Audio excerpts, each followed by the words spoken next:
Este é um jogo de inteligência e vontade. Você precisa estar aprendendo e se adaptando constantemente para sobreviver. Essa frase se refere a quê? Que jogo é esse? A vida? Aos negócios? Na minha opinião, a ambos. Mas ela está escrita no Manual de Contra-Insurgência do Exército Americano e foi dita pelo general Peter Schoomaker, admirado por lá por suas experiências e conhecimentos em quê? Guerra de guerrilha. Bem-vindo a mais um vídeo do canal Estrategize. Eu sou Rodolfo Fadoves, que nesse vídeo vamos tratar da guerra de guerrilha, conhecer sua essência para tirar ensinamentos para as nossas atividades dos dias de hoje. Primeiro, começaremos com uma introdução rápida, mas muito importante. Depois, com foco em aspectos estratégicos. Veja bem, nesse vídeo não abordaremos aspectos políticos, nem faremos julgamentos históricos. Isso tudo é fundamental, mas é tema para outro tipo de canal. O objetivo aqui não é esse. Depois nós veremos na sequência Lawrence da Arábia, Mao Tse-tung, Nguyen Giap, e vamos concluir analisando 10 aspectos da guerra de guerrilha e como eles poderiam ser entendidos para nos ajudar na vida dos negócios no tempo de hoje. Essa frase, esse é um jogo de inteligência e vontade. Você precisa estar aprendendo e se adaptando constantemente para sobreviver. Já indica que o conhecimento sobre guerra de guerrilha tem utilidade em várias atividades. E quando você precisa usar táticas de guerra de guerrilha? Você precisa usar essas táticas quando você precisa se defender, você precisa sobreviver, você tem poucos recursos ou você quer vencer o adversário mais poderoso. Mas o que é guerrilha? Vou usar o entendimento da doutrina militar dos Estados Unidos. Apenas um parênteses, porque muitas vezes eu uso manuais das Forças Armadas Americanas e não do Brasil. Os manuais das Forças Armadas Brasileiras são muito bons e estão muito bem atualizados. São de ótima qualidade. Mas os Estados Unidos, eles são referência mundial, inclusive para os nossos próprios manuais. E eu estive lá nos Estados Unidos fazendo curso de estratégia. É diferente de ler esse manual aqui e estar lá conversando com oficiais que foram para o Iraque, foram para o Afeganistão e têm experiências reais. E lá eles vão debatendo com acadêmicos para formar os seus manuais. O conhecimento que eu obtive nesse curso eu trouxe para o Brasil e colaborei para a criação de alguns manuais do nosso Ministério da Defesa. Além disso, lá nos Estados Unidos, há uma conversa, um diálogo muito grande com as escolas de negócios. Por exemplo, na Naval Postgraduate School, há lá dentro dessa escola da Marinha Americana um MBA aberto a qualquer pessoa, seja militar ou não. Esse tipo de intercâmbio faz com que os conhecimentos ali inseridos nos manuais americanos possam ser mais facilmente traduzidos para outros interesses fora do campo militar. Bom, fecha o parênteses. Então, o que é guerrilha? A guerra de guerrilha é um subconjunto complexo da guerra. É isso que está escrito lá nesse manual de contra-insurgência. Mas isso é só o começo. Há dezenas e dezenas de páginas detalhando o conceito, de acordo com o ponto de vista lá dos americanos. E eu não vou entrar aqui nesse vídeo no labirinto de definições do que seria guerra irregular, guerra revolucionária, contra-insurgência, nada disso. Nosso objetivo aqui é entender as características da guerra de guerrilha e tirar lições valiosas para o nosso dia a dia, na vida e nos negócios. Mas será que esse tipo de conhecimento é útil nos dias de hoje? Veja a data do manual americano que ensina a lutar contra a guerrilha. Lutar contra a guerrilha é um outro tipo de guerra. Isso daria até um outro vídeo. E a observação que fica aqui nesse manual é que ele foi validado, ele foi confirmado em 2021. Ou seja, é um conhecimento, sim, muito atual. Lembra da frase que vimos há pouco? Esse é um jogo de inteligência e vontade. Você precisa estar aprendendo e se adaptando constantemente para sobreviver. Essa frase não vale se você é um economista, se você é um comerciante, funcionário público, esportista, qualquer atividade. E por que é assim? Porque na nossa vida quase tudo exige algum tipo de luta. E se há disputa, você está no reino da estratégia. E esse vídeo trata de uma estratégia para quando somos o lado menos poderoso. Bastante útil, não? Então, já começamos sabendo que a guerra de guerrilha é um subconjunto da guerra. Vamos aprofundar didaticamente para, ao final, sairmos com aprendizados úteis. Muita coisa é falada sobre guerra de guerrilha, mas grande parte da essência que lhe será útil no presente está em Lawrence da Arábia, Mao Tse-tung e Nguyen Giap. Veremos o principal de cada um deles. Mas antes vamos começar pelas origens. Já faz algumas décadas, a guerra de guerrilha é associada a movimentos revolucionários. Mas, na verdade, a guerra de guerrilha é tão antiga quanto as guerras convencionais. No livro Guerrilla Warfare, um estudo histórico e crítico, as origens da guerra de guerrilha são traçadas lá no Império Romano. Nesse tipo de guerra, há ensinamentos estratégicos valiosíssimos. E por quê? Porque a guerra de guerrilha trata de estratégias para o lado mais fraco do conflito. O mais forte, normalmente, não vai priorizar a guerra de guerrilha. Ele tentará usar todo o seu poder para derrotar o adversário, para resolver rapidamente aquele problema. E como se desenvolveu a guerra de guerrilha? Muitos dos ensinamentos de Sun Tzu têm a ver com guerra de guerrilha, mas o termo guerra de guerrilha foi popularizado na luta dos espanhóis contra as tropas invasoras de Napoleão. Como as forças regulares de Napoleão eram muito superiores às forças regulares da Espanha, a solução não poderia ser enfrentar os franceses de igual para igual. Formaram-se grupos armados com os civis, que evitavam combate direto, criavam emboscadas, usavam sabotagens, se utilizavam de ataques surpresas, ou seja, ataques à logística do oponente, como, por exemplo, ao seu suprimento de munições e alimentos, e não estabeleciam uma base. Esses grupos guerrilheiros não tinham uma base que poderiam ser um alvo fácil para as forças mais poderosas de Napoleão. E essas forças visavam um ataque impactante, mas que não precisasse de muitos recursos. Ou seja, é importante entender um alto impacto com pouco recurso. Podemos notar que a estratégia de guerra de guerrilha, de certa forma, tem uma natureza defensiva. E ela normalmente é travada no seu próprio território, com o apoio da população, procurando ganhar tempo, veja bem, ganhar tempo, e exaurir a disposição para lutar do adversário mais forte, desgastar ao máximo aquele adversário. No artigo científico Clausewitz and Guerrilla Warfare, publicado no periódico científico Journal of Strategic Studies, vemos que Clausewitz já alertava que a estratégia do guerrilheiro deve ser nebulosa e elusiva, ou seja, obscura, furtiva, imprecisa e enganosa. Clausewitz também explica que a guerra de guerrilha, embora seja uma estratégia de natureza defensiva, emprega táticas ofensivas para pegar o oponente desprevenido. Essa frase diz quase tudo sobre guerra de guerrilha. É impressionante como Clausewitz era uma pessoa à frente do seu tempo. Por isso sempre vale a pena estudar Clausewitz. Bom, ou seja, tirando o ensinamento dessa frase, dentro de uma ideia geral de preservação das suas próprias forças, de se defender, quando o guerrilheiro planeja fazer alguma coisa, ele sempre pensa em um ataque, em algo ofensivo. Outra referência importantíssima quando se trata de analisar as guerras, os combates, é o Barão de Jomini. Em seu livro A Arte da Guerra, ele destaca a importância do apoio da população para o sucesso de sua guerrilha. Ou seja, é fundamental que o guerrilheiro tenha uma política, uma estratégia de propaganda e convencimento. Essa imagem para o guerrilheiro é uma das peças-chave da guerrilha. Para conhecer os fundamentos da guerra de guerrilha e poder aplicá-los na vida e nos negócios, quando for necessário e viável, é importante explorar 3 grandes ícones dessa estratégia. Você precisa entender Lawrence da Arábia, Mao Tse-tung e Nguyen Giap. A expansão europeia do século XIX fez surgir movimentos revolucionários pelo mundo, e a preocupação das grandes potências era combater essas pequenas guerras, daí o nome guerrilhas.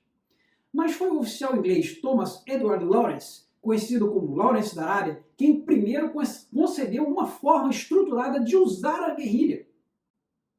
Isso foi na Primeira Guerra Mundial, quando os ingleses lutavam no Oriente Médio contra os turcos, aliados dos alemães naquela época.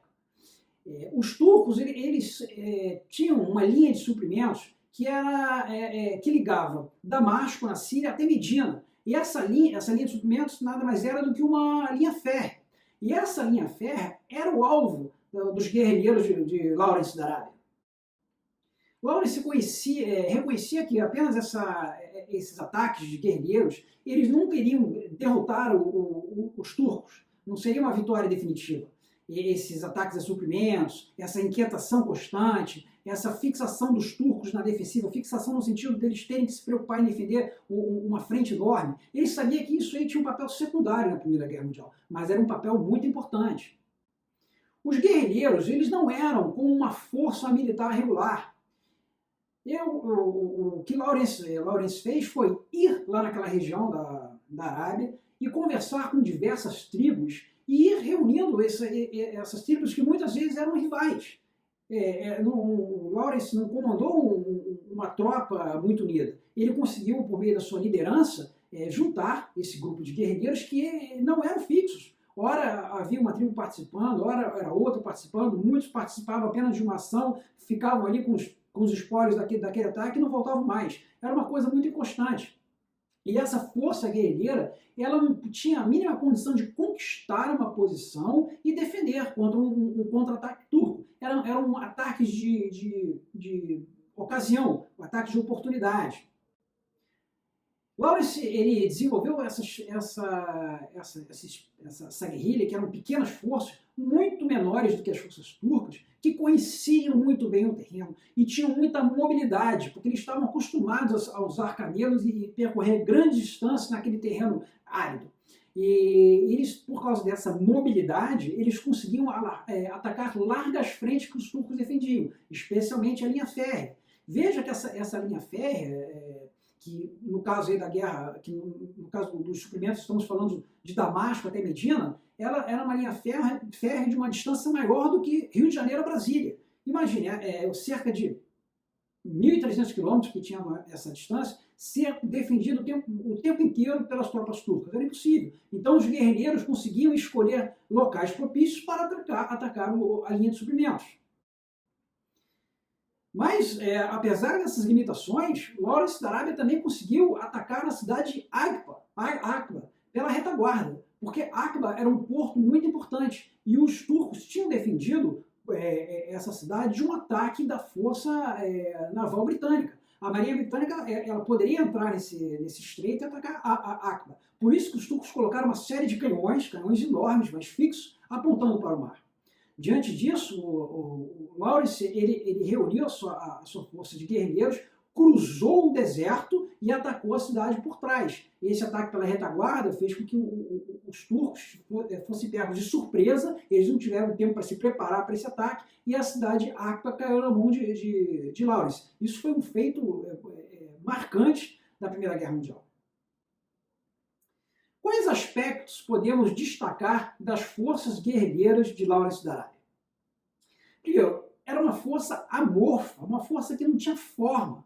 Os árabes nunca tinham nada para defender. Eles não deixavam nada como alvo para os turcos. As forças turcas eram muito mais fortes, tinha inclusive aviões que poderiam atacar as possíveis bases dos guerrilheiros. O problema é que esses guerrilheiros não tinham bases. As forças árabes elas eram intangíveis, sem uma frente ou uma retaguarda, que é diferente de uma guerra convencional. Outro ponto é a ocultação, o uso do sigilo. As forças guerrilheiras poderiam ser vistas pelos inimigos apenas quando houvesse a oportunidade de atacar e de não ser colocadas em posição defensiva, porque se elas assumissem uma posição defensiva, muito provavelmente a força mais poderosa dos turcos conseguiria tomar aquela posição. Muita ênfase na mobilidade, na velocidade e agilidade, resultando em uma ameaça constante aos turcos, o que os obrigava a tentar defender toda aquela linha férrea ao mesmo tempo, que era impossível. Nas palavras de Lawrence da Arábia, as forças guerrilheiras eram como um gás. Os turcos não conseguiriam combater os guerrilheiros, seria como comer uma sopa com faca. Eles atacavam um lugar e depois atacavam outro local, e os turcos não conseguiam se defender. E havia também uma forte componente psicológica nesses combates, tanto para a própria força, que estava o tempo todo celebrando aquelas pequenas vitórias, quanto uma degradação dos aspectos psicológicos dos turcos, do inimigo, que estavam o tempo todo preocupados em serem atacados de surpresa. Liddell-Hart, outro ícone do pensamento militar, especialmente quando nós falamos de abordagem direta, considerava Lawrence da Arábia um supremo artista da guerra, um pensador e executor. Inclusive, ele escreveu um livro, Coronel Lawrence, O Homem por Trás da Lenda. Parte dos ensinamentos de Liddell-Hart vem de Lawrence. Existe um filme antigo, Lawrence da Arábia, que eu recomendo assistir. É um filme de 3 horas e meia, não é um filme rápido, mas é um filme excelente. Retrata muito bem os detalhes de como Lawrence da Arábia conseguiu liderar aquelas tribos árabes que muitas vezes eram inimigas, de como ele conseguiu executar aquelas ações num terreno extremamente inóspito que era o deserto. Seu livro, Os 7 Pilares da Sabedoria, foi considerado por Winston Churchill um dos maiores livros já escritos, e era livro de cabeceira do general vietnamita Nguyen Giap, peça-chave na derrota dos Estados Unidos no Vietnã. Como mostra essa manchete do jornal The Washington Post de março de 2022, seus ensinamentos são válidos ainda hoje. Na China pré-comunista, o recurso à guerra de guerrilha foi empregado em virtude de um inimigo ser militarmente mais forte. Há muito aprendizado que podemos tirar disso tudo. Abrindo um parênteses aqui, eu tenho uma experiência que ajuda com relação a esse assunto, por 2 motivos. Primeiro, porque eu passei 1 ano monitorando os maoístas na guerra do Nepal. O Nepal é um país que fica entre a Índia e a China. É um país tão isolado que muita gente boa confunde com o Tibete. Mas não, o Nepal fica ao sul do Himalaia. Inclusive, o Monte Everest ele fica na fronteira entre o Nepal e a China. Então, eu convivi numa situação de guerrilha maoísta. E o segundo ponto, que me ajuda bastante a transitar aí nesse assunto, é que eu aproveitei esse conhecimento prático da guerra de guerrilha maoísta para escrever a minha dissertação de mestrado na Escola de Guerra Naval, onde eu aproveitei essa experiência e me aprofundei no tema para verificar se a guerra de guerrilha ainda é válida no século XXI. Foi uma experiência muito rica. Eu e outros colegas do Brasil, bem como de outros países, estávamos participando de uma missão da ONU no Nepal que tinha como objetivo monitorar o instável acordo de paz entre os guerrilheiros maoístas e o governo nepalês. E era realmente uma guerrilha maoísta. O líder da guerrilha maoísta ele seguia os preceitos comunistas, ele tinha admiração pelos líderes comunistas e seguia à risca a cartilha de Mao Tse-tung.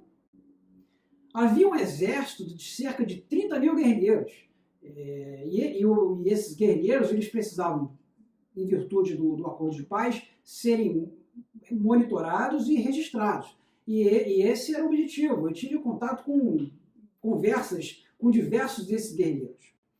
Essa foto é uma das centenas de entrevistas do processo de monitoramento e registro que participei. Observe o símbolo no braço do maoísta. Esse símbolo é o Everest, que fica na fronteira do Nepal com a China, e nesse símbolo nós temos a estrela vermelha e 2 fuzis AK-47. Após essa experiência de 1 ano, eu fui fazer o curso de Estado-Maior para Oficiais Superiores, na Escola de Guerra Naval. Esse curso tem nível mestrado. E eu aproveitei para fazer a minha dissertação sobre esse tipo de estratégia. Bom, dessa dissertação saiu um livro que está à venda na Amazon, por um preço que não fui eu que escolhi. Se você quiser acesso à dissertação, que tem o conteúdo do livro, mas sem aquela edição gráfica mais sofisticada, veja o link na descrição. Eu recomendo a leitura. Mas vamos sair da minha experiência pessoal e buscar os ensinamentos de Mao Tse-tung. Na China, em 1927, começaram os confrontos entre os comunistas e o governo central, os nacionalistas. Mao foi rapidamente derrotado e percebeu que, por ser mais fraco, a única opção para sobreviver seria utilizar a guerrilha. Mao não copiou a estratégia revolucionária dos soviéticos, porque os soviéticos se basearam nas massas urbanas, no proletariado. Mao Tse-tung era leitor de Jomini, Clausewitz, Lawrence da Arábia e, obviamente, Sun Tzu. Não entrarei em detalhes aqui sobre cada um deles, há outros vídeos no canal explorando esses assuntos. O importante é que Mao inovou. Ele não usou os ensinamentos dos soviéticos que empregaram os proletários, ou seja, a massa urbana, mas sim adaptou aquilo ao contexto da China. Ele usou os camponeses, que afinal de contas a China naquela época era uma nação completamente agrária. E isso é muito importante, esse ponto. Esse ponto para o estrategista aqui, ele não parte de planejamentos já feitos, ele não copia. Ele estuda sim, mas ele usa a intuição, a criatividade e a inovação para resolver o seu problema, e não para resolver um problema que já acabou ou o problema de uma outra pessoa. Mao Tse-tung soube fazer isso. Ele pegou os ensinamentos e adaptou a uma situação totalmente totalmente diferente, uma situação de um país agrário. Até então ninguém tinha feito isso. Mao Tse-tung estabeleceu uma base fixa, mas em 1934 essa base foi atacada e Mao teve que se retirar, o que deu início à famosa Longa Marcha, quando Mao consolidou suas ideias sobre guerra de guerrilha. Uma das primeiras lições registradas depois em um de seus vários livros foi: uma das principais características das operações do Exército Vermelho, decorrente do fato de que o inimigo é forte e o Exército Vermelho é tecnologicamente fraco, reside na ausência de uma frente operacional fixa. Em 1937, o Japão invadiu a China, na Segunda Guerra Mundial, e aí houve uma aliança temporária entre Mao Tse-tung e o governo central. Segundo um texto de Mao Tse-tung, Problemas de Estratégia na Guerra de Guerrilha contra o Japão, um texto de 1938, e também de um artigo científico de 2008, Pode o fraco derrotar o mais forte? Isso fez com que Mao ganhasse tempo e se preocupasse com sua sobrevivência. Nesse período, ele poupou suas forças para depois empregá-la no que realmente importava, tomar o poder. Mao preceituava: quanto mais longa a guerra, mais as posições do inimigo deterioram. A guerra prolongada era a promessa de exaustão do inimigo. Tentar chegar a vitórias velozes ou tentar manter um território poderia ser suicídio para as forças guerrilheiras. Mas operando em um terreno mais amplo e de difícil acesso, melhor conhecido por essas forças, o inimigo poderia ser atacado e instigado em diversos momentos, para que ele fosse desgastado e fosse perdendo força. E a partir desse desgaste, cada vez mais a guerrilha pudesse avançar um pouquinho mais. Essa estratégia da guerra prolongada, a Protract War, consistia em 3 estágios flexíveis que se desenrolam ao longo do tempo. O primeiro estágio, defensivo, envolve um combate móvel de guerrilha e a criação de uma frente popular, ou seja, é o início da criação de um apoio das massas. O segundo estágio, o estágio de equilíbrio, ocorre quando o inimigo se limita a proteger as suas áreas urbanas e dela lançar ataques guerrilheiros. Ou seja, o inimigo já não tem um domínio total do território. Ele defende posições chaves, as cidades principais, e dali ele começa a executar ataques para tentar destruir os guerrilheiros. E o último estágio, o estágio ofensivo, se dá quando os rebeldes já iniciam seu ataque final contra as forças regulares. Ou seja, a força guerrilheira já tomou um postal que ele já consegue fazer um ataque convencional ao seu inimigo, ao governo, às forças regulares que estão ali, ao invasor, o que seja. Mao tem uma citação orientando como fazer isso. Atacar primeiramente as forças dispersas e isoladas do inimigo, e atacar depois as suas forças concentradas e poderosas. Tomar primeiramente as cidades pequenas e médias, bem como as grandes regiões rurais, e depois as grandes cidades. A mobilidade da guerra de guerrilha era crucial para o desgaste do inimigo, e esse é o objetivo da guerra de guerrilha, desgastar o inimigo, porque a hora que o inimigo desaparecer, a guerra de guerrilha ela ganhou. E o objetivo é acabar com essa resistência, a disposição de lutar do inimigo, mais do que a destruição dos seus recursos físicos. Essa mobilidade possibilita atacar o inimigo onde ele está despreparado, ou seja, conseguir a surpresa. Nos escritos militares de Mao encontramos: a ofensiva na guerrilha geralmente é na forma de ataque surpresa. Outras áreas que Mao considerava prioritárias eram a educação política, de toda essa massa de camponeses, e a propaganda. Mao via os recursos materiais como secundários. Para ele, a vontade e a moral eram mais importantes. Em 1947, os nacionalistas, ou seja, o governo central da Índia, ocupavam boa parte do território, mas quem controlava a narrativa e a população era Mao Tse-tung. Em 1949, Mao tomou o poder. É inegável que a doutrina de guerrilha de Mao Tse-tung foi efetivamente empregada no Nepal no século XXI. Publicado em artigo do International Crisis Group em 2005, há a seguinte declaração de um agente de segurança do governo nepalês: os maoístas estão seguindo um manual muito simples, mas terrivelmente eficiente. Você precisa apenas dar uma olhada nos escritos de Mao sobre estratégia de guerrilha para perceber que os maoístas estão empregando seus livros. E, infelizmente, nós sabemos o quanto isso tem provado ser uma fórmula de sucesso. Eu estive lá em 2007 e vi o resultado disso. Esse conflito no Nepal, apesar de suas peculiaridades, demonstra que, havendo as condições adequadas, a guerra de guerrilha ao estilo Mao Tse-tung ainda tem sua validade no século XXI. Essas lições devem ser adaptadas à situação de cada um. Por isso, apesar de a estratégia ter aspectos de ciência, ela também é considerada uma arte. Vamos a um resumo dessas lições de Mao Tse-tung sobre guerra de guerrilha. Se você é mais fraco ou tem poucos recursos, é vital que você busque a sobrevivência a todo custo. Suas ações devem sempre buscar a surpresa. Não tenha uma posição fixa que possa ser atacada por um oponente mais forte. Contra o mais forte, você luta em 3 estágios: defensivo, onde você é mais fraco, equilíbrio e ofensivo. Se você tem mais vontade que o adversário, se sua moral é mais elevada, se você está disposto a fazer grandes sacrifícios, o tempo é seu aliado. Propaganda e convencimento são cruciais.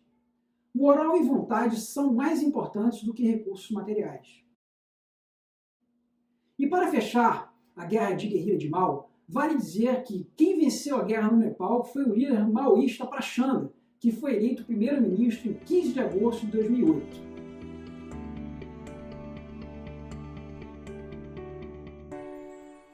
Ao tratar dos maiores estrategistas em guerra de guerrilha, é obrigatório falar de Vo Nguyen Giap, o general vietnamita que liderou a vitória do Vietnã sobre os Estados Unidos, um feito realmente impressionante.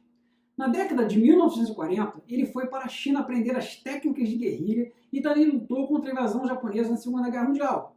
Depois lutou contra a potência colonizadora, a França, que foi finalmente derrotada na icônica Batalha de Dien Bien Phu. Giap era leitor assíduo de Os 7 Pilares da Sabedoria, de Lawrence da Arábia, e seguidor dos ensinamentos de guerra de guerrilha de Mao Tse-tung. O que aconteceu naquela parte do mundo foi realmente muito intenso. Sem dúvidas, há lições que podemos aproveitar. Eu visitei alguns lugares históricos no Vietnã, como museus. Esses museus, eles trazem um ponto de vista da guerra do Vietnã muito diferente daqueles filmes de Hollywood que nós costumamos assistir aqui no Ocidente. A forma como eles veem a guerra é uma forma onde eles realmente foram atacados por uma potência agressora e o povo se uniu de uma forma muito apaixonada para proteger o seu país. Outro local interessantíssimo são os túneis Cu-Chi. Esses túneis eles foram túneis utilizados durante a guerra para os vietnamitas poderem se deslocar a salvo dos bombardeios das tropas americanas. E nesse, vamos chamar assim, de parque preservado atualmente, onde o turista paga uma entrada e visita, nós podemos observar como eram gigantescas as redes de túneis que os vietnamitas usavam para se esconder durante o dia e à noite fazer os ataques surpresa às tropas americanas. A questão da ocultação e da camuflagem era impressionante. Nessas fotos aí nós vemos uma maquete com os túneis no subsolo e nessa outra foto nós vemos aí uma pessoa demonstrando como que ela entrava no túnel, colocava essa camuflagem por cima e realmente era muito difícil saber que ali embaixo havia pessoas. Mas vamos focar em Giap. Ele aprendeu com Mao Tse-tung e um dos ensinamentos era que o conflito seria composto por 3 estágios: defensivo, o equilíbrio e o ofensivo. Assim Mao lutou na China. Mas Giap inovou ao mudar a sua estratégia entre esses 3 estágios, de acordo com as necessidades da situação que ele enfrentava. Giap entendia que o Vietnã era um país bem menor que a China e ele precisava adaptar a sua estratégia de guerrilha àquele contexto. Ele não tinha todo aquele espaço geográfico para se deslocar com uma força guerrilheira.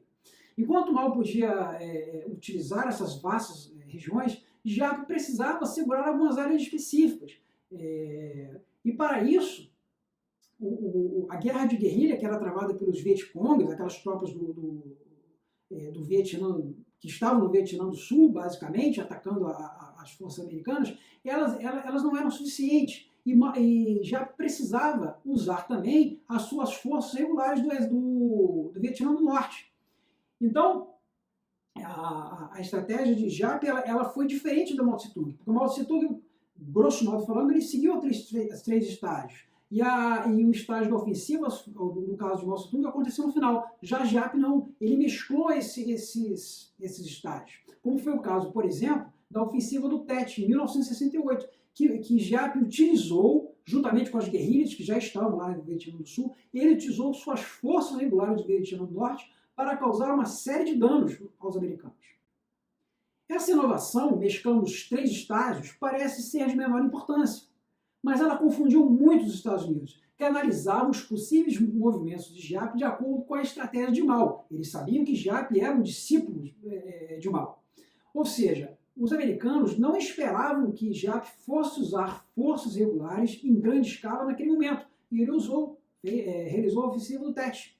Nessa imagem, vemos um caça Phantom destruído durante a ofensiva do Tet. Não foi uma operação de guerrilha, mas de guerra regular. Mais de 100 alvos foram atingidos durante o movimento do feriado, inclusive cidades, vilas e bases militares em todo o Vietnã do Sul. Em um livro que consolida alguns escritos de Giap, note a palavra arte no título. Há uma passagem que ajuda a entender parte da essência de seu pensamento. Enquanto o equilíbrio estratégico de forças permanecer desvantajoso, devemos reunir tropas para obter superioridade em combate em determinado lugar e em determinado momento, usando iniciativa, flexibilidade, surpresa e rapidez no ataque e no recuo. Devemos esgotar as forças inimigas pouco a pouco, com pequenas vitórias e, ao mesmo tempo, manter e aumentar nossas forças. Quem conseguir entender esse pensamento vai capturar muito da essência da guerra de guerrilha. Essa icônica foto, ela mostra a evacuação da embaixada americana em Saigon ao final da Guerra do Vietnã. No artigo, General Vo Nguyen Giap, o mestre da estratégia da resistência, publicado na revista Defesa Nacional por Cláudio Forges, o autor destaca: a queda de Saigon foi um dos momentos mais importantes da vida de Vo Nguyen Giap. Depois de décadas de luta, tendo toda sorte de inimigos, ele havia finalmente coroado seu êxito. Mas temos que deixar bem claro que o contexto onde Giap atuou, e Mao Tse-tung também, tem características bem diferentes do contexto que nós aqui desse lado do mundo vivemos. Ainda mais se nós nos referimos a décadas atrás, onde a situação da China e do Sudoeste Asiático era muito diferente. Ainda aproveitando o artigo de Cláudio Forges, temos que ter em mente: para um vietnamita, assim como para outros orientais, o sacrifício da vida em prol da família ou da pátria é mais que uma obrigação, é além de impositivo, uma honra. Giap foi chamado por alguns de Napoleão Vermelho, ou Napoleão Vietnamita. Claro que são dois personagens completamente diferentes, pois Napoleão comandou tropas regulares, enquanto Giap foi um mestre em luta contra tropas regulares, ou seja, um mestre da guerra de guerrilha. Mas o título é mais para destacar a grandeza estratégica de Giap. Nessa imagem nós vemos 3 capas da revista Time, com Giap.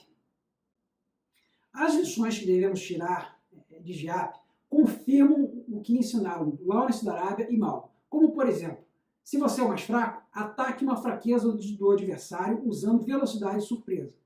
Mas o mais importante é que Giap estudou mestres anteriores, mas ele tinha a percepção de que não é uma boa estratégia copiar aquilo que deu certo.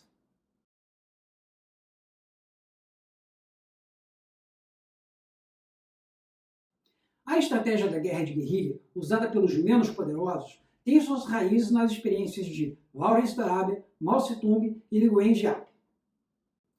Com base no ensinamento desses 3 mestres, vamos aqui listar 10 aspectos de uma força de guerrilheiros. Sobrevivência. Com poucos recursos, deve-se poupar forças. Amorfa. A força de guerrilheiros ela não tem forma. Ela não tem posição fixa para ser atacada. Ela não tem uma frente, uma retaguarda ou uma cadeia logística vulnerável. Tempo prolongado. Ela não busca uma solução rápida. Ela sabe que é impossível. Fortalecimento gradual. Começa com alvos menores e usa os recursos que for adquirindo para atacar um alvo cada vez maior. Ocultação, uso do sigilo. Ela é vista pelo inimigo apenas quando houver a oportunidade de atacar e não ser colocada em posição defensiva. Ela não se mostra desnecessariamente. Surpresa, o inimigo é atacado despreparado. Veja que surpresa não é dar um susto no inimigo. O inimigo pode até saber que a força guerrilheira está chegando, mas ele não terá tempo para se preparar. A reação dele fica muito difícil. Mobilidade tem a ver com a velocidade e a agilidade. Essa mobilidade ela causa uma ameaça constante, obrigando o oponente a tentar se defender em todas as posições ao mesmo tempo. Ataques seletivos. Os ataques são feitos a posições pouco defendidas e a locais e momentos oportunos para causar um grande impacto. Esforço psicológico. Recursos materiais são secundários. A moral própria elevada e a moral do inimigo fustigada é um dos objetivos da força guerrilheira. Propaganda e narrativa. Preocupação com a imagem, controle da história e convencimento das pessoas de que aquele objetivo da guerrilha ele é legítimo. E quando se fala em estratégia de negócios, as analogias com a guerra são muito comuns, podendo inclusive ser bastante exageradas. Recomendo 2 vídeos do canal: o que as estratégias empresarial e militar têm em comum e princípios de guerra na estratégia empresarial, que detalham bem as diferenças e semelhanças. Os links estão na descrição. Mas, nessa analogia, há um artigo científico, Marketing Warfare, que usou Clausewitz como referência, e é um trabalho que tem bastante valor. Esse artigo gerou um livro bem popular, Marketing de Guerra. Os autores oferecem 4 estratégias para a guerra de marketing: defensiva, ofensiva, pelo flanco e guerrilha. Com a participação, e cada uma dessas estratégias vai depender da participação no mercado, ou seja, qual é o market share da empresa. Apesar de não ser muito novo esse livro, ele vale a leitura. No nosso caso hoje, estamos focando na estratégia de guerrilha, ou seja, analisar como alguém mais fraco pode se opor a alguém mais poderoso. Vou usar algumas ideias do livro, mas a base que está na raiz desse conhecimento vem de Lawrence da Arábia, Mao Tse-tung e Diep, dos quais deduzimos 10 aspectos de uma força de guerrilheiros. Eu alerto que essas lições elas serão tiradas por cada um, dependendo da sua situação específica. Mas vamos pegar então esses 10 aspectos de uma força de guerrilheiros e tirar insights para nossas situações. Essa análise que faço é apenas uma visão, cada um saberá como adaptar para o seu caso. Primeiro aspecto da guerra de guerrilha: sobrevivência. Não desperdice seus poucos recursos. Imagine que você vai num cassino com pouco dinheiro. Você vai sair rapidamente do jogo. Pensando numa empresa, para que muitos níveis hierárquicos ou pessoas trabalhando fora da atividade fim? Muita gente está trabalhando na sua empresa para resolver problemas dos outros funcionários. Em 1968, quando havia mais de 500 mil de soldados americanos no Vietnã, apenas cerca de 80 mil eram soldados de combate. Todo o restante estava em atividades de apoio, algumas sim necessárias, mas será que tudo isso? O restante servia a funções de abastecimento, serviços, não estava ali realmente combatendo os guerrilheiros. E nesse sentido, a força do Vietnã, com certeza, não tinha a maioria do seu efetivo preocupado com atividades de apoio. Em uma equipe, evite usar preciosos recursos em tarefas secundárias. Quanto ao aspecto da guerra de guerrilha ser amorfo, a sua forma é muito clara e conhecida por todos, então suas vulnerabilidades poderão ser alvo. Sua cadeia logística, suas campanhas de marketing, por exemplo, tudo pode ser muito simples, mas ela tem que parecer confusa aos olhos dos adversários. Lembre-se de Sun Tzu: sua tática pode ser observada, mas sua estratégia deve ser um mistério. Tempo prolongado. Enquanto seus objetivos de curto prazo devem ser atingidos com velocidade, isso é importante, não ficar demorando para fazer as coisas, sua estratégia é de longo prazo. Você sabe que não vencerá o mais poderoso rapidamente. Você busca um desgaste gradual que fará com que ele desanime ou só perceba que você está crescendo quando for tarde demais. Fortalecimento gradual. O guerrilheiro é a parte menos poderosa, tem poucos recursos. Vá crescendo por fases. No marketing digital, tem uma expressão ótima para retratar essa estratégia: o montinho montão. Significa que começa a investir no marketing digital um montinho, que é uma pequena quantidade de recursos. E à medida que eu vou gerando mais recursos, esse monte vai crescendo. E esse montinho é aplicado, gera um montão, esse montão passa a ser um montinho, ele é aplicado, gera um montão. Ou seja, há um crescimento gradual. Você faz aportes cada vez maiores a cada conquista. Ocultação. Por que deixar os outros saberem de suas atividades, de sua estratégia e de seus planos? Se você vai iniciar um novo projeto, abrir uma nova empresa, qualquer coisa, provavelmente algum futuro concorrente vai se sentir ameaçado. Use o sigilo em suas ações. Na comunidade de inteligência é um termo genérico que se refere a todos os espiões, todo mundo que trabalha com espionagem. Há um termo chamado necessidade de conhecer. Significa o seguinte: aquela informação só vai ser passada adiante, só vai ser compartilhada, divulgada, se realmente houver necessidade daquela outra pessoa de conhecer aquele tema. Se não houver uma razão estratégica para divulgar os seus projetos, as suas intenções, não divulgue, muito menos sua vida pessoal nas redes sociais. A surpresa.